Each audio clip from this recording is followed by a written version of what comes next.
El proyecto político de la Constitución del 53 tiene, para hacerlo un poquito más simple, dos autores que escribieron dos libros claves de la política, del derecho y de la literatura argentinas. Eh, el primero es, por supuesto, Las Bases de Alberdi, el primero al que me voy a referir. Las Bases de Alberdi, que es un texto que Alberdi escribe en el exilio chileno cuando ve que Urquiza vence a Rosas y entonces hay una oportunidad para organizar el poder a partir de una constitución. Es un texto, es como un paper, un trabajo de un intelectual público que ve una oportunidad y se lanza a ella y escribe un pequeño libro que muy útil para quien necesite llevar adelante una asamblea constituyente de inmediato. Tiene una primera parte eh, de, de justificaciones o de como unos considerandos, digamos, las razones por las cuales va a proponer la constitución que va a proponer. Luego algunas también tiene consideraciones sobre constituciones comparadas, constituciones de otros países, y luego, como todo buen asesor político, un texto constitucional como para que alguien tome y empiece desde ahí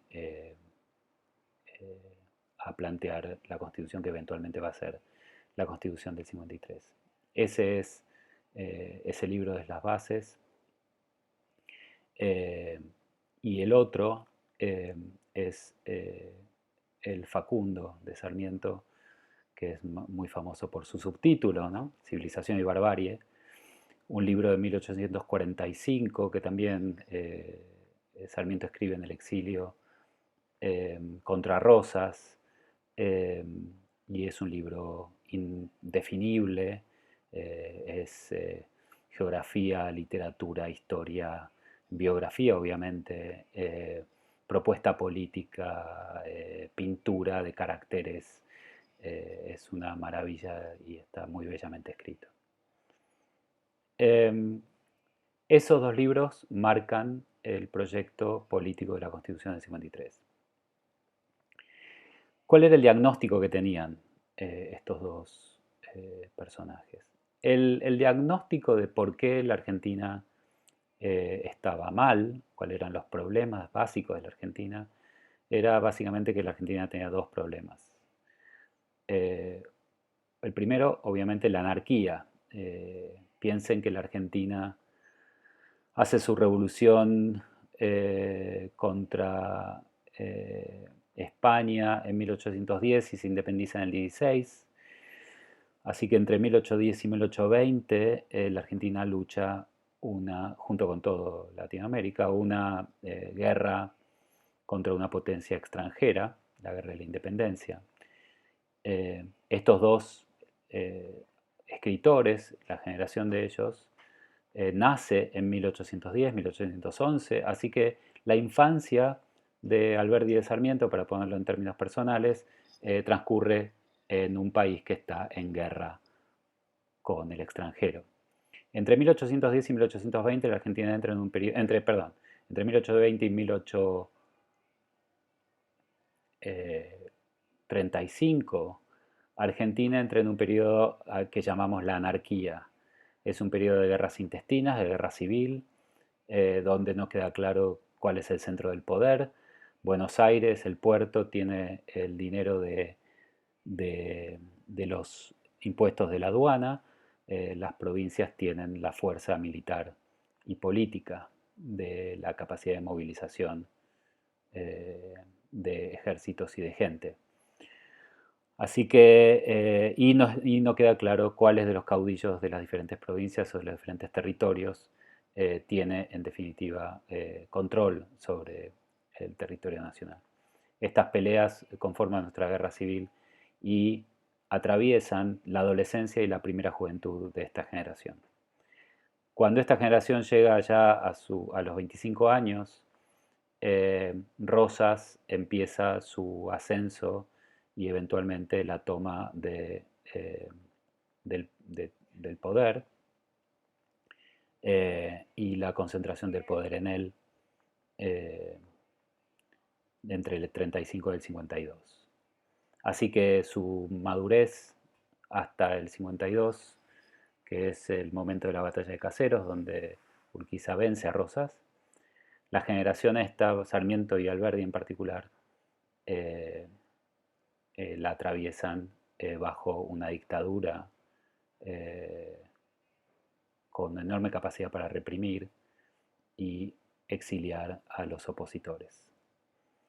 Así que imagínense, por lo menos desde la visión de ellos, yo sé que hay gente que reivindica alguna de estas otras posiciones, pero desde la perspectiva de los Alberdi y los Sarmiento, su vida, los 42 primeros años de su vida fueron guerra con el extranjero, guerra civil y dictadura.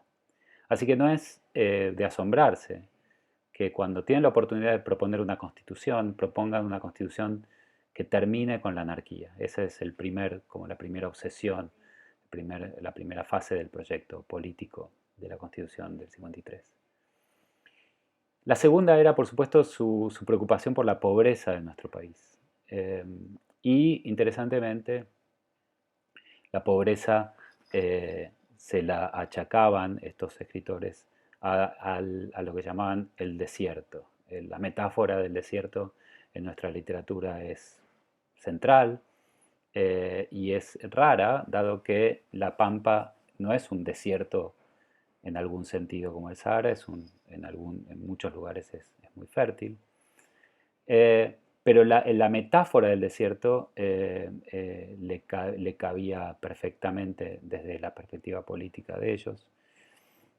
Y en particular, Sarmiento, cuando viaja a Europa y pasa por el norte de África y ve al desierto, de verdad, digamos, al desierto del Sahara, y ve la caravana bereber, dice, esto es como la Pampa. La caravana es esa construcción social y de poder que permite atravesar distancias imposibles en terrenos imposibles solo a partir de eh, la autoridad del jefe, que es una autoridad de vida y de muerte sobre quienes deben obedecerlo. Y las destrezas para atravesar el desierto eran parecidas a las destrezas para atravesar la pampa. Las destrezas eh, de nuestros gauchos. Eh, desierto, entonces, ¿por qué? Bueno, desierto en algún sentido porque no había lo que ellos pretendían que hubiera, que era civilización, una determinada definición de civilización. Eh, y en particular porque quienes poblaban ese desierto, los gauchos, carecían de las destrezas para la civilización que eh, Alberti y Sarmiento creían que eran necesarias para el progreso. Hay páginas bellísimas de Sarmiento en los primeros capítulos describiendo los diferentes caracteres del gaucho. El gaucho cantor, el gaucho vaqueano, el gaucho rastreador, el gaucho eh, matrero, el gaucho malo.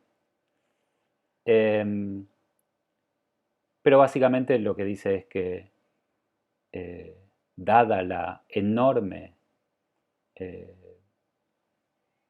existencia, producción de vacas y, y de caballos en la pampa, que fueron traídos por los españoles y que se reprodujeron en forma alucinante. Vivir en la pampa consistía en saber andar a caballo y manejar un cuchillo, un facón. Y que con eso cazar vacas no era una ciencia muy complicada, pero como todo escolar argentino sabía en una época, redacción tema la vaca nos da todo, el cuero, la leche, la carne. Saciamos la sed, saciamos el hambre, nos cobijamos del frío, hacemos útiles para todo lo que necesitamos a partir de ese animal y de las destrezas que el gaucho desarrolló para vivir en ese contexto. Ahora, no son las destrezas, dirían ellos, que nosotros necesitamos. Así que tenemos un problema con la anarquía, tenemos un problema con la pobreza y en particular un problema con el desierto y con quienes viven sobre él. Entonces, ¿cuál es el proyecto político? Bueno, el proyecto político respecto de la anarquía es muy sencillo. Ellos ven, sobre todo Alberdi ve en Rosas, un ejemplo para terminar con la anarquía, que es concentrando poder en muy pocas manos. Para decirlo con todas las letras, Alberdi cree que eh, lo mejor que podríamos tener es una monarquía unitaria. Y déjenme leer algunos párrafos para que no digan que miento. Alberdi en las bases dice: yo no vacilaría en asegurar que de la constitución del Poder Ejecutivo especialmente depende la suerte de los estados de la América del Sur.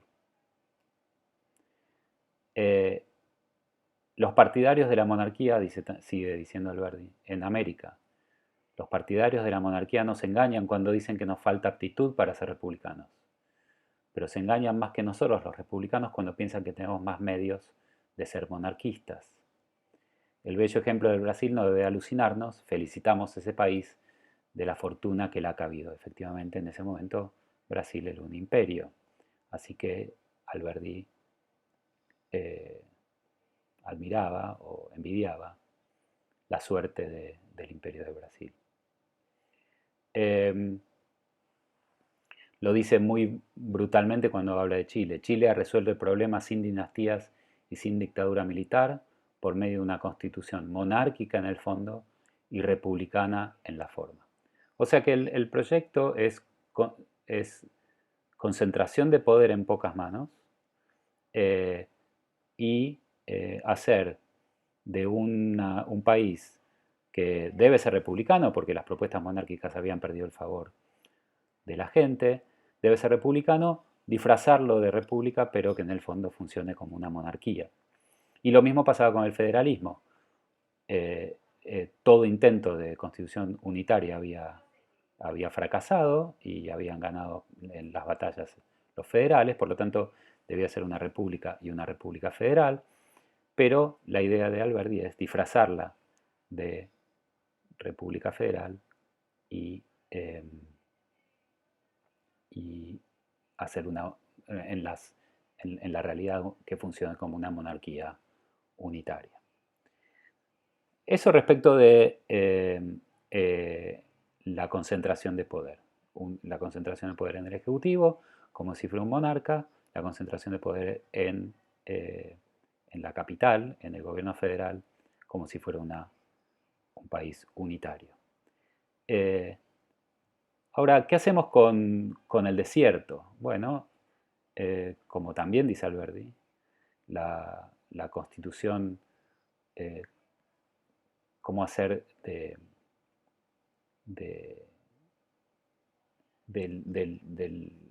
del desierto un país, bueno, tienen que tener una constitución que tienda a terminar con ese desierto. ¿Cuál es la forma de terminar con ese desierto? Bueno, ustedes ya lo han adivinado, la propuesta de Alberdi es la inmigración. El eslogan de Alberdi es gobernar es poblar. Y en particular poblar de europeos del norte.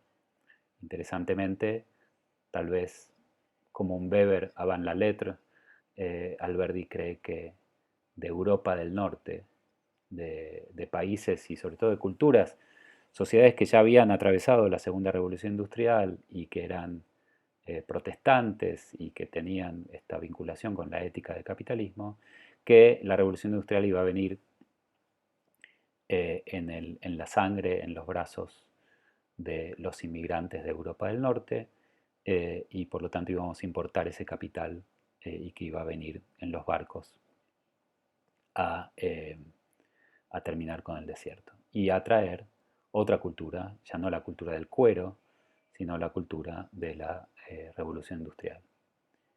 Una cultura acostumbrada al reloj, acostumbrada a los horarios, acostumbrada a las rutinas, acostumbrada a ver seguramente máquinas de vapor, telares industriales, trenes, telégrafos, ese tipo de cosas que para ellos eh, se identificaban con el progreso.